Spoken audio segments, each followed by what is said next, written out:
जो समुद्री कानून है वो केवल समुद्र में लागू होता है और पाकिस्तान कह रहा है कि ये तो दलदली क्षेत्र है। इसका मतलब दलदली क्षेत्र तो समुद्र में आता ही नहीं है, क्योंकि वहां पर आधे समय दलदल मचा रहता है, कीचड़ मचा रहता है और उसकी वजह से वो जो क्षेत्र है सरक्रीक वाला, वो क्षेत्र इस्तेमाल के योग्य होता नहीं, उसे इस्तेमाल किया नहीं जा सकता। तो पाकिस्तान ने कहा कि ऐसे लागू नहीं होगा। और दूसरा, पाकिस्तान कहते ना कि व्यक्ति अपने मित्र से सीखता है, तो पाकिस्तान का परम मित्र है चाइना, और चाइना वाले खुद कह रहे हैं कि साउथ चाइना सी, दक्षिणी चीन सागर हमारा हिस्सा है और वहां हम किसी को प्रवेश नहीं करने देंगे और वहां के सारे संसाधनों का इस्तेमाल करेंगे। तो संयुक्त राष्ट्र के समुद्री कानून ने कहा कि वो तुम्हारा हिस्सा कैसे हो गया, 200 नॉटिकल माइल तक तुम्हारा है, उसके बाद तो सबका है। चीन ने कहा नहीं, हम नहीं मानते, हमारा है। कैसे है, कुछ तो बताओ तुम्हारा कैसे? बोले है तो है। अब कैसे है कि कोई बात नहीं है, मतलब जबरदस्ती है। और पूरे चीन सागर को अपना बताना उसने क्या कर दिया, शुरू कर दिया। और जब ज्यादा दबाव बनाया कि भाई फिर भी तुम्हारे हिसाब से, तो चीन ने कहा कि ये जो आपने अधिकरण बनाया है, जो अधिकरण ये कहता है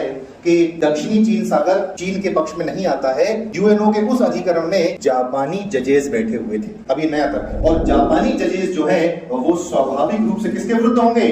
चीन के विरुद्ध होंगे, क्योंकि चीन और जापान क्या गजब का तर्क ढूंढा है। मतलब अपनी बात मनवानी है, चाहे जो भी करना पड़ जाए। तो जैसे चीन वाले नहीं मान रहे हैं, वैसे पाकिस्तान वाले नहीं मान रहे हैं, और पाकिस्तान ने भी इसको मानने से मना कर दिया। तो भारत ने कहा चलो कोई बात नहीं, मत मानो, पर सीमा रेखा खींच लें। और जब सीमा रेखा खींच लेंगे तो ये 6 महीने में, जब ज्वार भाटा आता है तो 6 महीने में ये परिवहन के योग्य हो जाता है। यहाँ नावें चलाई जा सकती है, जहाज चलाए जा सकते हैं, तो वो 6 महीने तो इस्तेमाल कर लेंगे कम से कम। पर पाकिस्तान इस बात के लिए भी अड़ा हुआ है, बस मामले को फंसा करके रखना है और कुछ करना नहीं।